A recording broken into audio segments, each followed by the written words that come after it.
This is episode 340 of Jumblethink.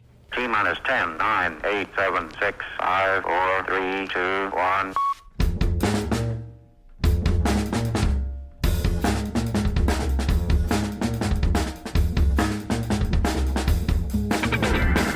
Welcome to Jumblethink, where we interview dreamers, makers, innovators, and influencers all about their journey of turning dreams and ideas into reality.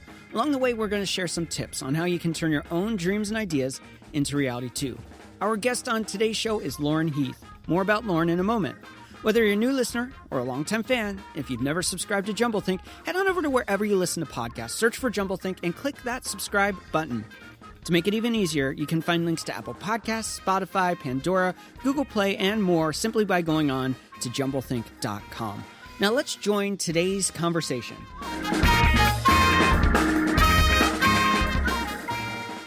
Hey there, friends. Welcome to Jumblethink. My name is Michael Woodward. I am your host. We have a really cool conversation lined up for you today. Before we dive into that, we want to thank some friends of ours for sponsoring today's show. Their name's Floxy, and if you're looking for great graphic design, web development, or even video editing, they can help you with a really affordable monthly subscription to all of these services. Best of all, they're going to give you, our listeners of Jumblethink, 10% off your first month. All you have to do is go to Floxy, FLOCKSY.com/Jumblethink. We have a great conversation with Lauren Heath lined up for you today. Lauren is a social worker turned entrepreneur with a passion for animals and helping others. She is the CEO and owner of Presidential Pet Care, which she founded in 2013. Lauren's experience working as a social worker in Fairfax County, Virginia, shaped how she approaches business in addition to her perspective as an Army brat. Lauren understands the power of human-animal bond. It fuels her passion behind her business, and she's also enthusiastic about women's empowerment, especially helping female entrepreneurs reach their professional goals. We talk all about what she's doing here, how she got into the world of entrepreneurship, and beyond that, why it's so important to have passion in what you do. We also take a little look behind the curtain about how she's navigated the complexities of shifting a business that is very face-to-face to a more virtual business in this COVID-19 world over the last few months. Now, today's conversation was recorded live at PodMax Global. Typically, we do PodMax in person in beautiful Trenton, New Jersey, but because of COVID-19, we had to take it virtual. Super fun to be a part of that, and we have more conversations from that event coming to you soon.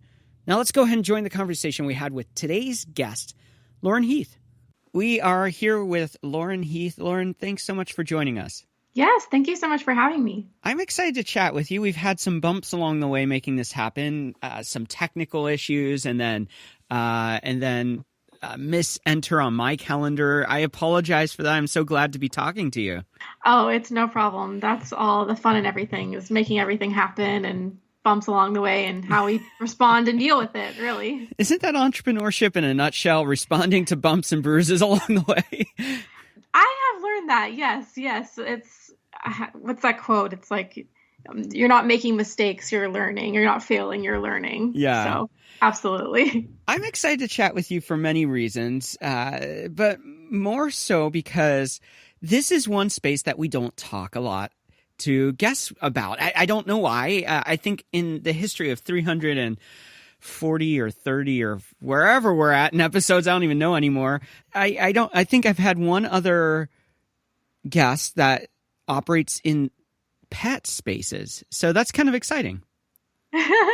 Yeah, it's a fun space to be in. I mean, there's many different types of businesses in the world, and I think, everyone's excited by their own business, but I get excited when other people are excited about my business too. And I think animals have a lot to do with that.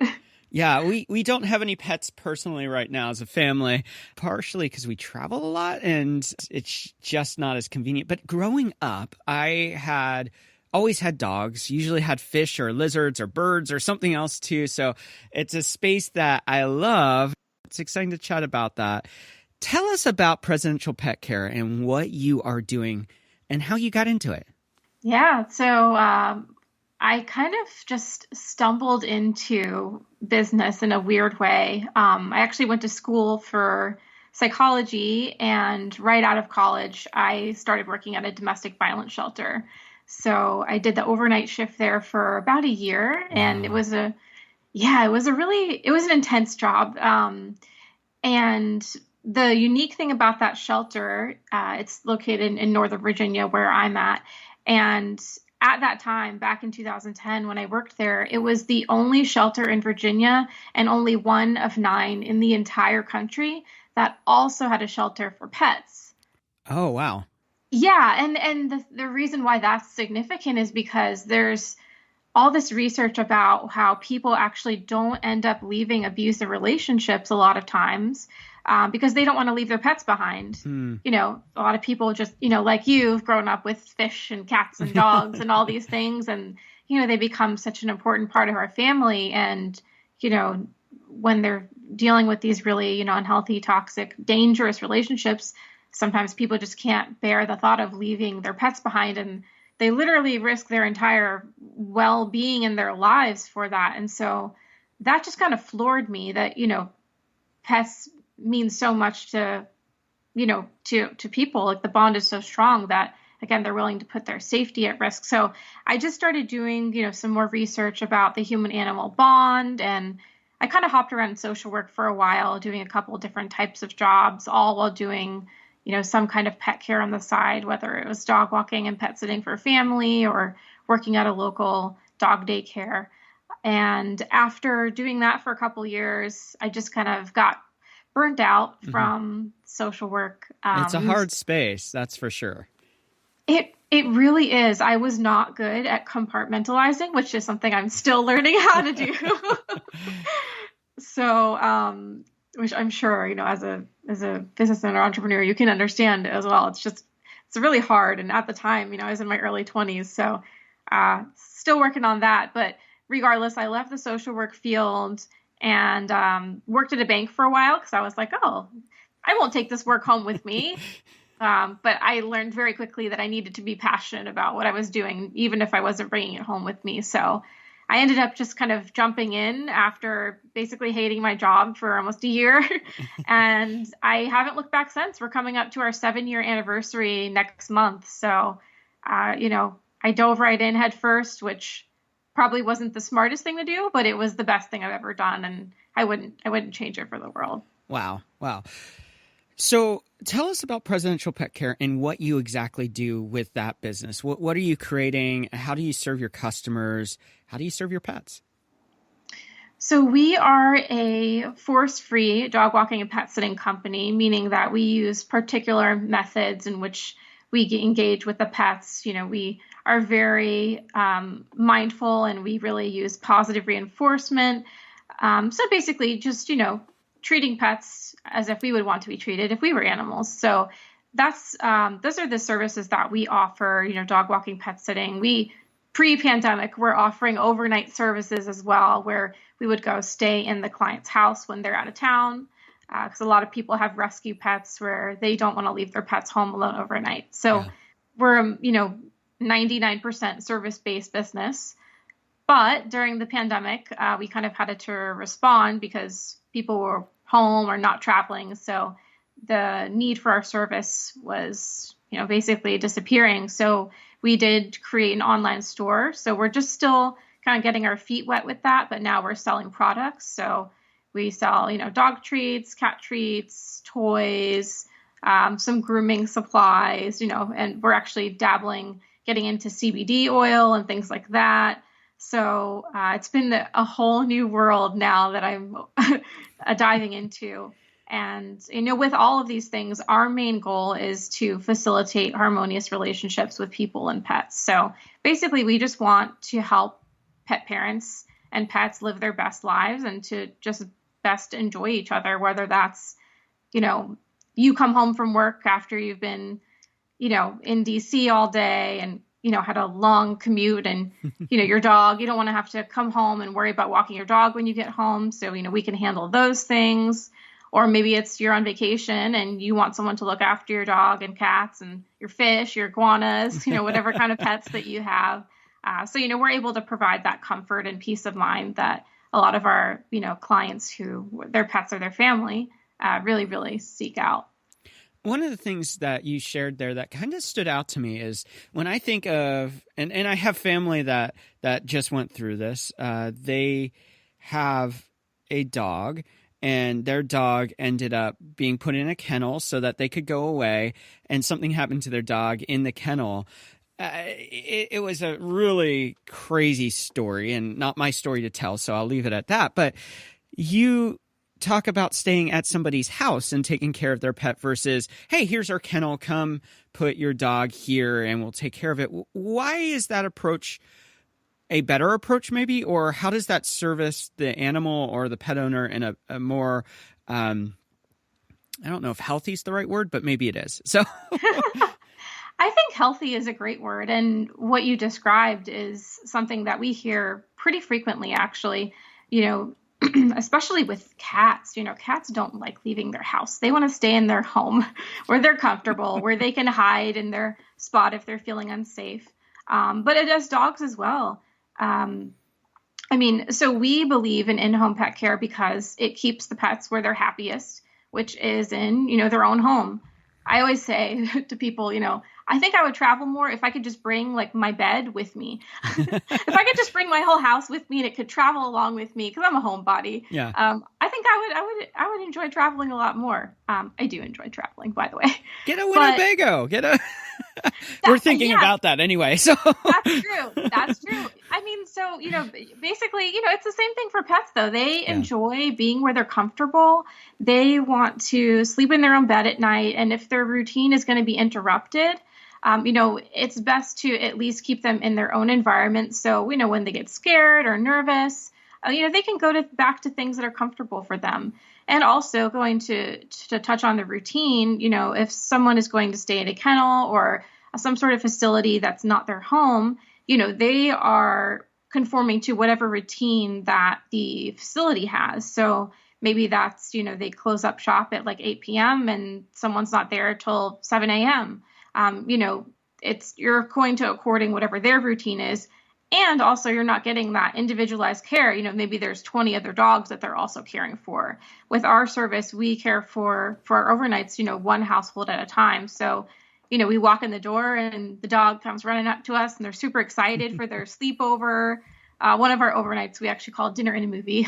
Yeah. So, the caregiver comes over, they go for a walk, they eat dinner together and they hang out on the couch, do whatever it is that your dog usually does. So we just kind of fall into their routine. And so, that's like our main focus. And then, not to mention, going to a facility, you can be susceptible to, diseases. I've heard of a lot of folks come back and their dogs have kennel cough or all sorts of different things. And not to say that there aren't well-kept facilities, because there absolutely are. I have a lot of colleagues who have wonderful, clean, well-run places. So I think it's just a matter of really doing your research and figuring out what's best for everybody. Because in-home pet care also isn't for every pet parent either. We do have pets where they have severe separation anxiety, and it's just not a good match for them. They would need someone to be with their pet 24/7. And so them going to a facility where there is someone there 24/7 is a better match. And at the end of the day, again, we look out for the pet and whatever's best for them. And so in some cases that might not be us, and we're totally okay with that. So we have a lot of great colleagues and we know a lot of great people in the industry that we feel comfortable referring to. We jumped into what you do. And one of the things you said is, I worked in social work. I was super passionate about it, but I didn't know how to turn it off when I went home. And then you're like, I went into banking and did not like that, which I hear so many people. You have to love banking to love banking. You can't just kind of be like, oh, it's okay. You're either in or out. You're not passionate about it. And you have this revelation of, I need to be more passionate about what I'm doing. I have to be, at least for you, doing something that matters to me. First off, do you have pets? Oh, yeah, absolutely. I, like you, grew up having pets, mostly dogs. Actually, I think we only had dogs. My mom was super allergic to cats. So now I have two cats, Shia LaFluff and Anderson Pooper, which I know are ridiculous names, but I like puns. So I have two cats and I have a dog, and they are my fur babies. We're, our little family. And, I kind of model everything I do off of them. I'm like, okay, well, what would I want for my pet? And, I think that's really the passion, like you were saying, that really drives everything. I'm not sure that I could form a service, for people, for their pets, having not had pets, because it would be really difficult to kind of put myself in those pet parent shoes and really understand what it feels like to not be there, to have, to take care of your pets, or to have someone take that huge responsibility. I take it very seriously, and my team cares for my pets when I'm away too. So I'm also a client, and I know, what it feels like to get that type of service. So yeah, my pets are my world, and they drive everything that I do. Now, it's one thing to say, hey, I'm passionate about what I'm doing. It's another thing to have the spark moment where you go, that's the thing. What was the spark moment for Presidential Pet Care to start it, where you went, I'm in banking, I don't want to wake up in the morning and go do that. What was the spark to say, that's the thing that I want to start? That's a great question. It was actually suggested to me when I was made the decision that I didn't want to be in banking. I was like, I know I want to work with animals. I've always loved animals. I've always known that animals are a huge part of my life. I just assumed when I was younger that I couldn't work with animals because I didn't want to be a vet. And so, I started to kind of learn more about like, oh, what's this dog walking thing, that I see people doing. Yeah. So I started kind of learning more about it. And, when I was getting ready to leave the bank, I was doing more research and finding different companies that I wanted to apply to. And it was suggested to me by somebody like, why don't you start your own thing? You're super organized, you're passionate, you have the drive. Like, why don't you just do it yourself? And I'm going to be honest with you. I didn't put nearly enough thought into it. I was like, you know what? Yeah, I could totally do it. I have this person in my ear, like building me up, like, yeah, totally, you can do it. This person was not the most responsible, a grounded person. Yeah. But I'm so, so grateful, because I think if I had like my parents, who have very, steady jobs, military background, are all about structure, it would have been a completely different voice in my head. But because I had this person that knew me very well, kind of building me up, it really kind of gave me the push that I needed to kind of just get rolling. And then I did have the support from friends and family. And I already had kind of a little network of people that kind of kept it going. So that was, I think, what pushed me to get started. And, what's kind of pushed me to keep going is just seeing all these people around me that, I have a lot of friends who have pet care businesses and also just friends who are business owners. And I see how beautiful it is to create something out of completely nothing. I've never considered myself a creative person prior to starting my business, but I realized you actually have to be pretty creative in order to build a business from nothing. I can't draw or paint, or I'm not an artist by any means, but, you do have to think outside of the box and in ways that you never would have thought before. And so I think I really enjoy the creativity of things, and that's really what keeps pushing me forward. And I think that's the interesting thing about creativity is that whether it's how we're conditioned because of school or whether it's how we grow up, we limit what creativity really looks like. It has to be a creative art to actually be creative. But I mean, it could be writing, it could be entrepreneurship, it could be music, it could be teaching. I mean, there's creativity in everything that we do. And I think that most of us are way more creative than what we realize we are, because we don't compare ourselves right. We look at somebody else who are like, look what they have as a finished product. They have a painting. They have a song that's recorded. They have whatever. And we just go, well, that's not us. But I love when I hear entrepreneurs and I hear their story and I hear people like you who say, it takes a lot of creativity to do this. And I never anticipated that. So it's a really good lesson for all of us listening, that creativity is in all of us, and we just need to open up that door. Oh, yeah. Well, and creativity and having a podcast, too. I mean, it's all the same. It all stems from the same thing. And I think, passion and creativity are the fuel behind so many of these things. So, yeah, absolutely. And I think what you said is super important. We look at the final product, like we look at, episode 350 and be like, oh, my gosh, he has it all figured out. But, we haven't seen all the bumps along the way, that have led you to where you are which I'm sure we're all learning experiences. And it's the same thing with business. I know people who are, starting out earlier on, and they're asking me questions and advice, and which is great and flattering. But, Yeah. like some of these things I'm either just learning myself or I'm learning from other people who have already made those mistakes and are able to impart that wisdom. So, we have to kind of take a step back and not just look at the outcome, but all the mistakes and failures that have gotten us to that point. So I always say I love failing. It's my favorite. How do you personally find purpose in what you do? How do I find purpose? I think, honestly, my team is a big part of it. They drive me. I think if I were doing this alone and I didn't have a team, I would probably struggle more in trying to see what the bigger picture is. Yeah, I'm able to provide a service for my clients, so that's great. But I think my larger purpose is being a job creator and being a leader, which is not something I ever would have considered myself before.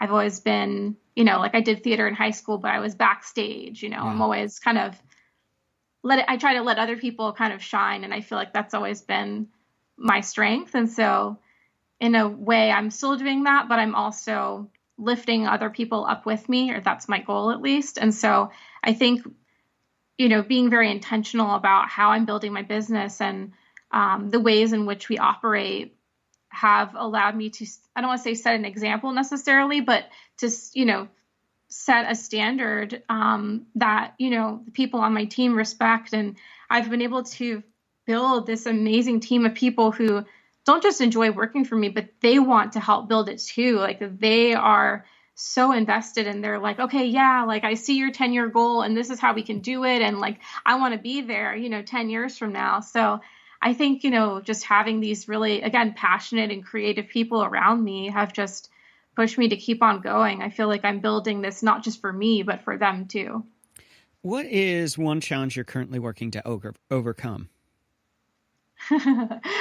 I am working on overcoming being able to see be able to recognize my accomplishments, like, all the little things that I'm accomplishing. Usually I'm very frequently on to the next thing before I can kind of even acknowledge, oh yeah, I did end up doing a really good job with that.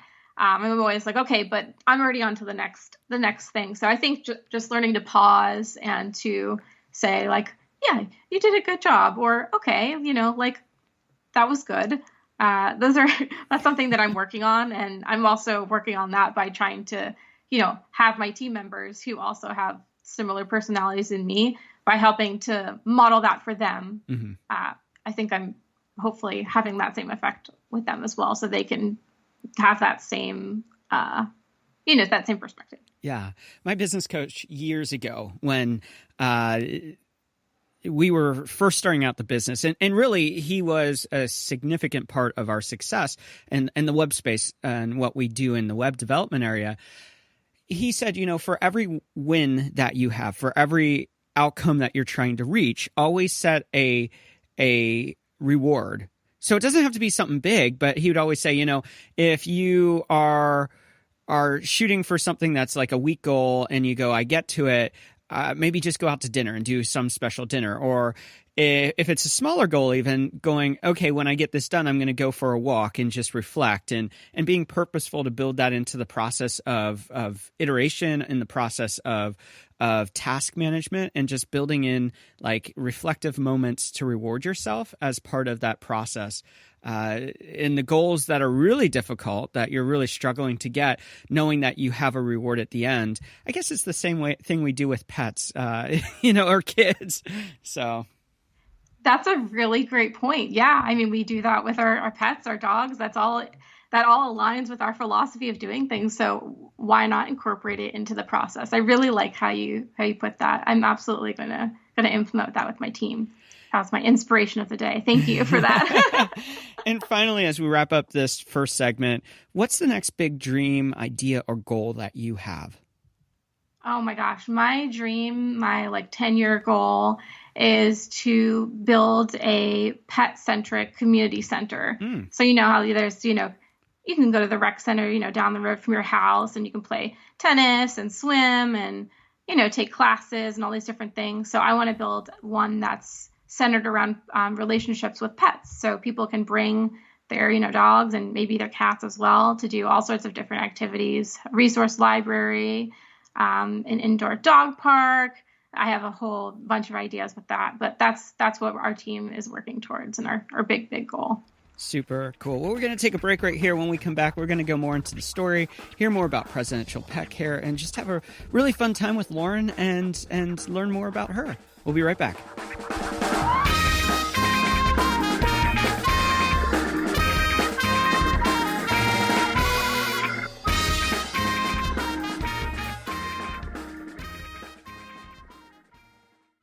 Hey there, it's Mike.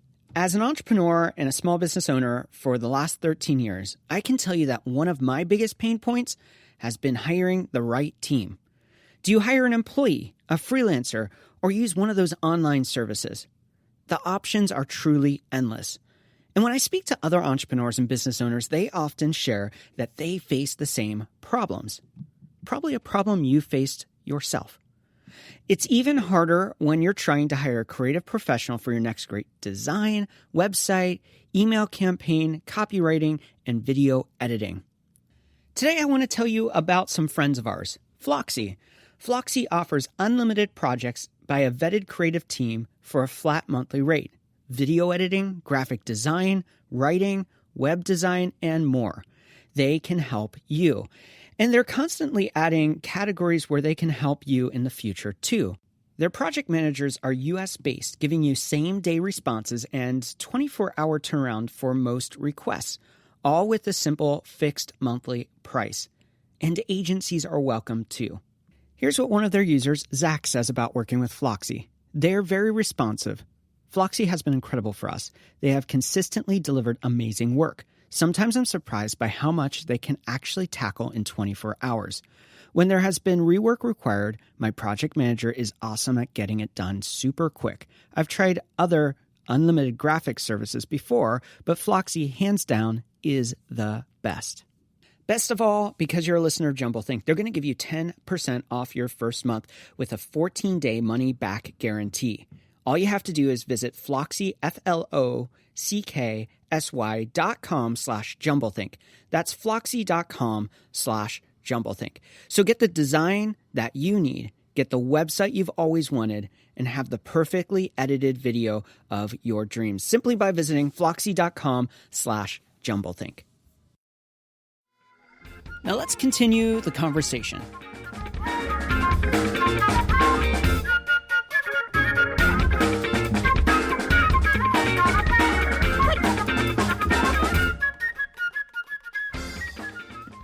We are back with Lauren. All right, before we get into the conversation here, we need to know how to find and connect with what you're doing. So what are the best ways to see whether it's the e-commerce, whether it's your services, if for those of our listeners who are in Virginia? And I know we have some there. So how can they find and connect with what you're doing?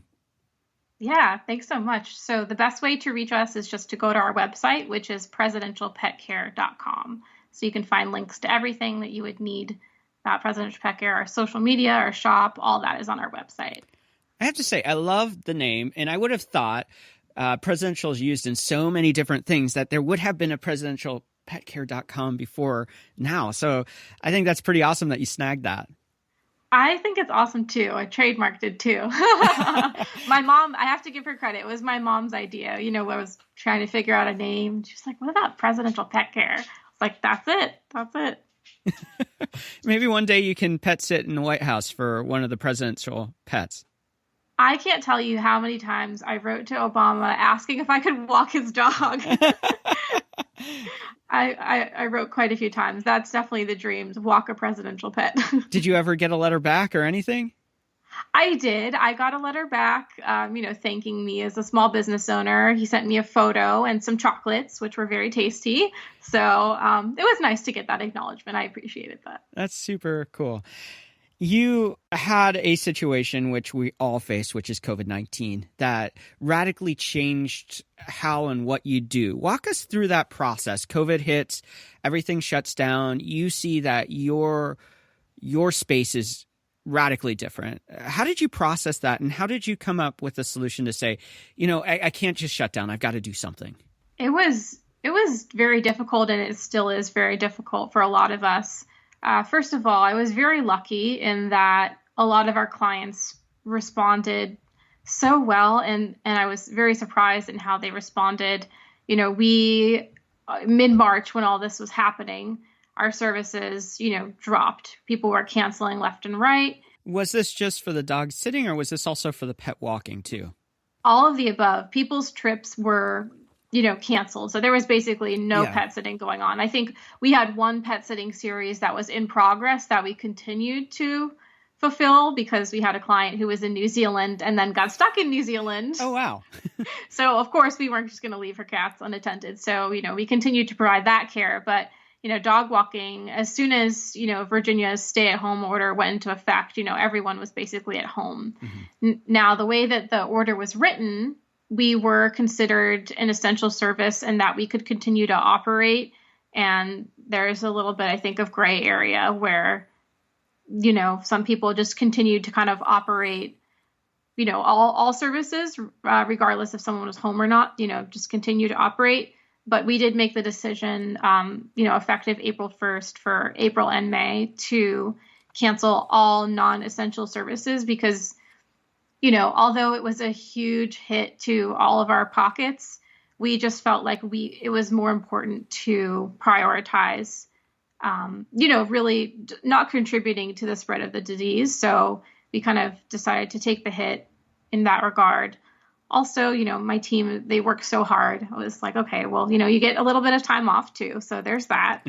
But like you said, we didn't want to kind of just roll over and, we still have operational expenses. We still had, I want to be able to pay my administrative team to, continue to operate because their job role wasn't, it had nothing to do with the services. So I kind of just made the decision to start an online store after seeing, other people that I know that have already had them. So I've reached out to them, just kind of brainstormed a little bit and figured out it wasn't super hard, just time consuming to get off the ground. And it's been something I've been wanting to do for over 5 years. I was actually looking through notes the other day, cleaning out a closet, and I found a notebook that was like, start a store. This was in 2014 or 15. Yeah.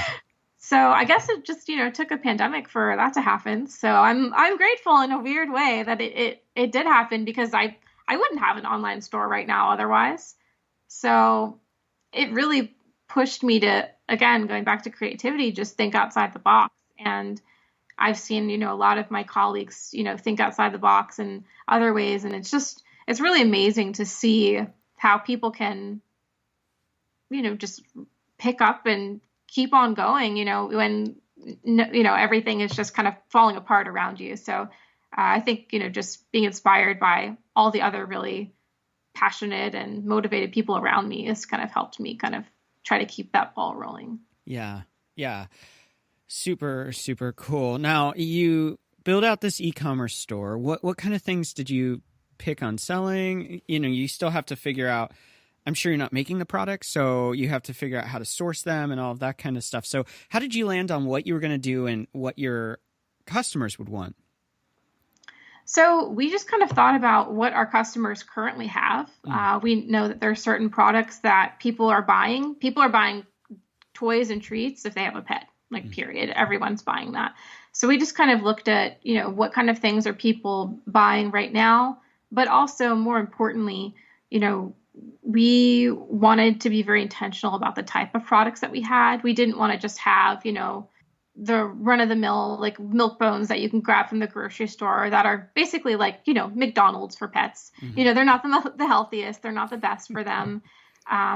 We didn't want to be, the cheapest. Yeah. We wanted to have quality products. So, we've done research and are still doing research on, different products that aligned with our overall vision, which is to, again, facilitate harmonious relationships with people and pets. So everything kind of comes back to that. So that, so as far as what type of products, that really helped drive that. But right now we're just kind of starting off as I want to say easy or just working with one. There's this one website that houses a bunch of different vendors. So right now we're just starting there to kind of get the wheels in motion, to kind of figure out our systems and processes, because we've been kind of figuring it out as we go because time was of the essence. Yeah. So we're really just kind of taking it easy with the things that we have till we can kind of really get into a great rhythm. And then we want to expand and really reach out to local vendors and local companies, because we would love to support, small businesses in our area and be able to, again, partner with them and lift them up. So that's kind of a longer term goal, later this year goal. Today's June 17th, and for many of the places across the country, the stay-at-home orders have changed dramatically. Things are getting back to something. I don't know if you could call it normal, but it's something.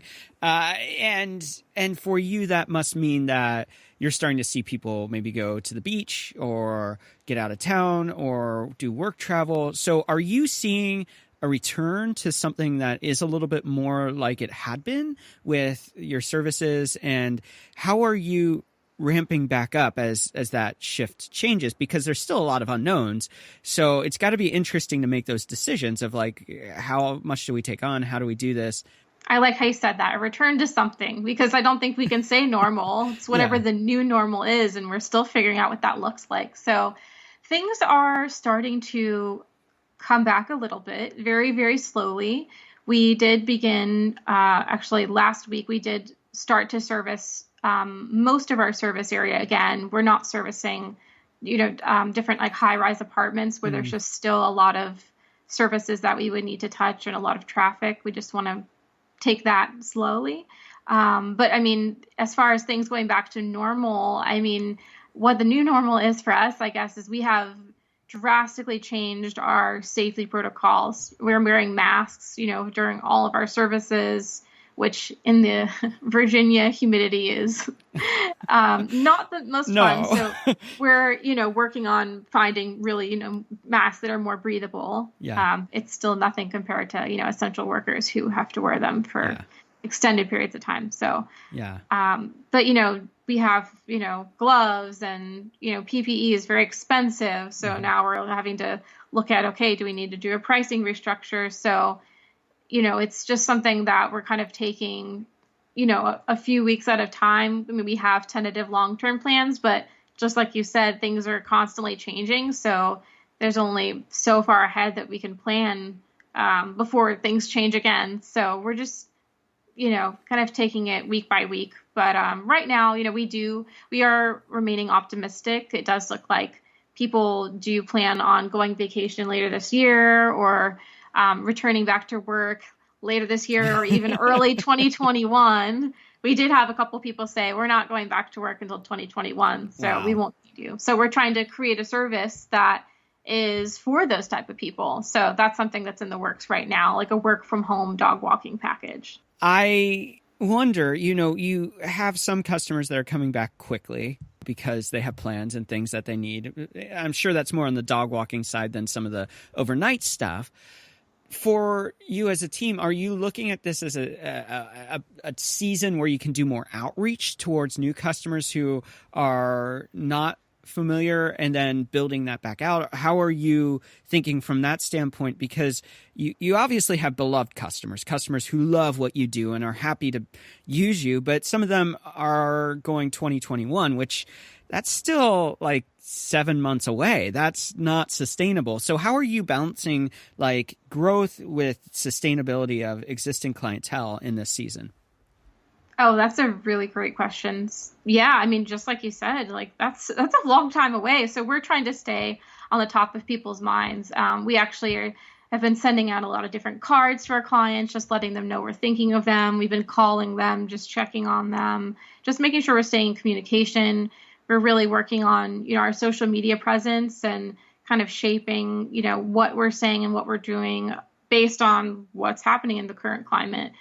And actually this time period has been, so we did end up taking one of the government loans, and so we were able to use that. Probably, yeah. Yeah, PPP, exactly. So we were able to use that money to basically focus on exactly what you just said, which is, figuring out, our marketing, how has that shifted, and, working on, building up content and planning for the next, 6-9 months, because everything is just so unknown and people don't know when they'll need us or they feel unsure. So regardless of whether they're booking on us, we want people to continue to see the value in our service and our company. And we just want to make sure to maintain those relationships and to build new relationships as well.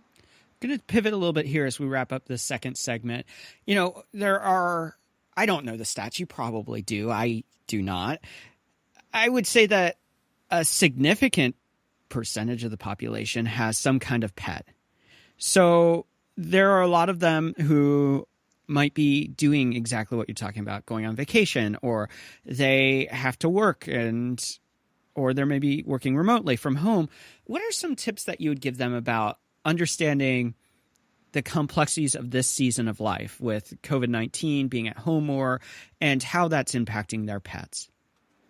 I think just, the way that we've been impacted and our lives have been kind of turned upside down in a way, I don't want to say it's the same for pets, but, our pets are impacted in similar ways. They are used to their routine. Actually, one of the clients I talked to, I was asking, his dog's name is Fry. I was like, how's Fry, enjoying, you being home? He was like, I don't think he really likes it. I'm, excited to go on walks all the time and he just wants to nap. So, I think we're excited. Some of us are excited to be home, more often and get out and exercise. And, we're interrupting our pets' routines in a way. So I think, just being mindful that, pets are used to a certain routine, whether that's you walking out the door and being gone for 8 hours, or maybe that's, you go to your office and close the door and, come out at lunchtime, whatever your routine is. I think just understanding, and if you don't have a routine for your pet or are aware what it is, try to kind of build one, because I think what's going to happen after, I don't want to say after all this is done, but, down the line, months from now, when people are going back to work, we're going to see a lot of separation anxiety issues from pets, especially people who are getting puppies now, which there are a lot of.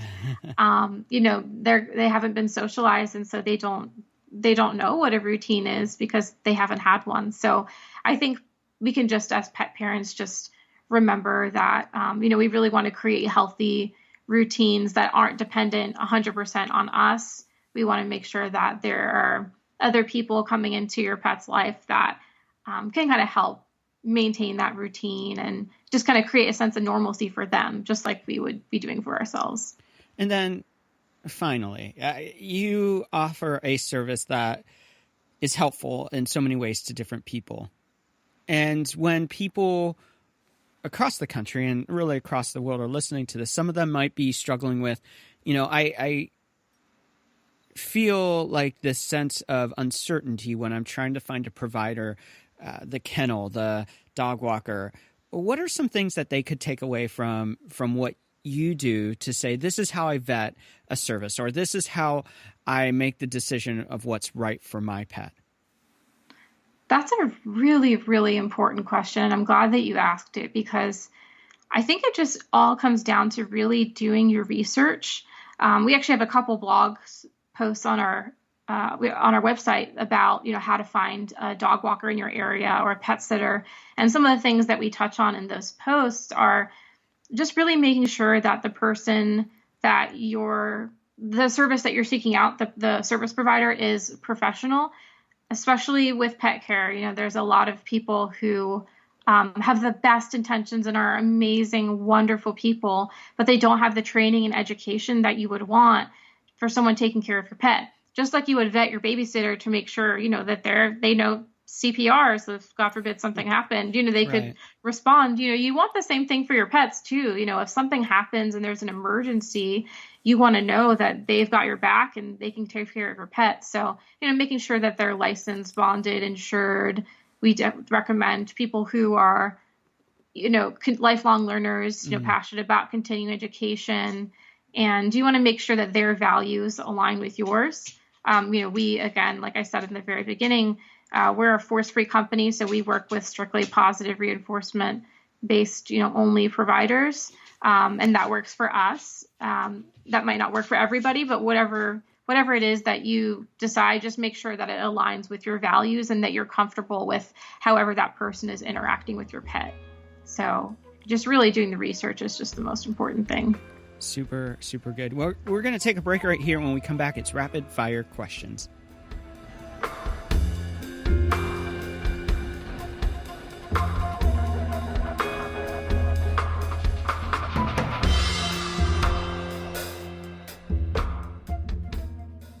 There is a lot going on here at Jumblethink, and we want to keep you in the loop. So how do you stay up to date on everything happening here? Head on over to jumblethink.com, where you can sign up for our email newsletter, find links to your favorite social media channels like Facebook, Instagram, LinkedIn, and Twitter, and you can also join our Facebook group. That way you know everything that's going on with upcoming guests, idea camps, and much, much more. So head on over, jumblethink.com, and let's connect. Now let's jump into rapid-fire questions with today's guest, Lauren Heath. Mettez le contact, reposez votre bras et attendez. Restez calme pendant un... We are back with Lauren Heath for rapid-fire questions. Lauren, are you ready? I'm ready. Bring it on. First question is, as a child, what did you want to be when you grew up? I wanted to be someone who I could be proud of. I didn't have a particular career in mind. I did want to work with animals. I knew that much. What is one tip you'd give someone with a big idea or dream and they don't know where to start? Write it down. What is one change you would like to see in the world? I would love for people to do more listening and less talking. What do you want your legacy to be? I want to be someone that took care of the people around them. Where do you find inspiration? Others around me. What is one book you think every dreamer should read? I think that everybody should read, I don't know if it's dreamer, but every entrepreneur should read Traction. It's by Michael Wickman, I believe is his name. So we've got similar initials, but it's just about EOS, which is the entrepreneurial organizational system. It's just a business system and how to kind of structure your business. Super cool. I'll have to check that out. Yeah. For you, how do you define success? This is actually a quote on my Facebook profile by Maya Angelou. Liking what you do and loving how you do it. What is one trend you are currently excited about? I am loving how things are virtual. Like virtual everything is just becoming normal, and I love that. What is one habit you find helpful in your life? Journaling and using my planner. What is one thing you wish you would have known when you first started out? That failing equals learning. Did it take a while to learn that, or did you kind of fail into that quickly? I think I failed into it quickly. It would have been helpful to know from the start, though. Yeah. If you weren't doing what you're doing today, what do you think you'd be doing? I think I'd have some sort of other business in which I'm, again, just trying to grow my team and the people around me. And finally, what is one dream you are still wanting to fulfill in your own life? I would love to be a business coach and be able to create a program for young entrepreneurs, especially young women, and teach them how to create their own businesses. As we wrap up, we always like to leave our guests have the final thought. So what is your final thought for all of us listening today? I think I'm just going to go back to what I wish, people are doing more of. I think just especially in this day and age when there is so much going on, in our, I don't want to say political space, but, there's just a lot of things going on in the world. And I really think that it's just really important for all of us, whether we feel that we're right or not, just to really be listening, because I think that we can learn a lot just by simply opening our minds and closing our mouths and just listening to what other people are saying and hearing other people's perspectives. I think that's how change happens, and that's how we all grow as people. Lauren, thanks so much for enduring through getting this all worked out with the technical glitches and then the scheduling issue. Thanks so much for hanging in there. It's been so much fun having you on. Oh, no problem. Thank you so much. It was my pleasure. Once again, I want to thank Lauren for taking time out and being on the show with us today. You can check out what she's doing. The links are in the episode notes.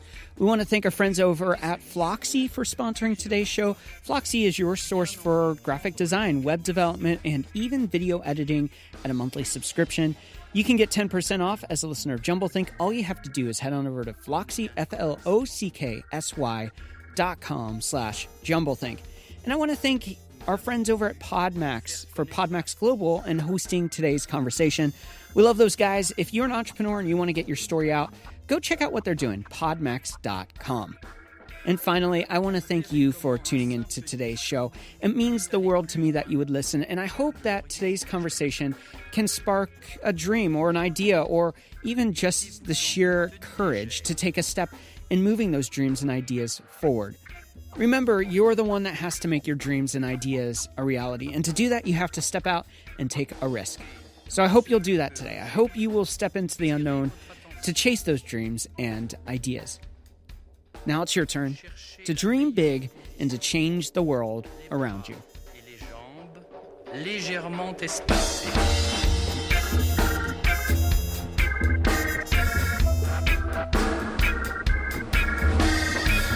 Étirez-vous doucement, mais complètement. En avant, en arrière, sur les côtés. Vous êtes une autre personne. Les mères de famille, les enfants peuvent également prendre un moment revitalisant. Dans quelques mois, lorsque vous aurez bien saisi la technique et que vous serez maître de votre corps, vous pourrez vous décontracter même en travaillant.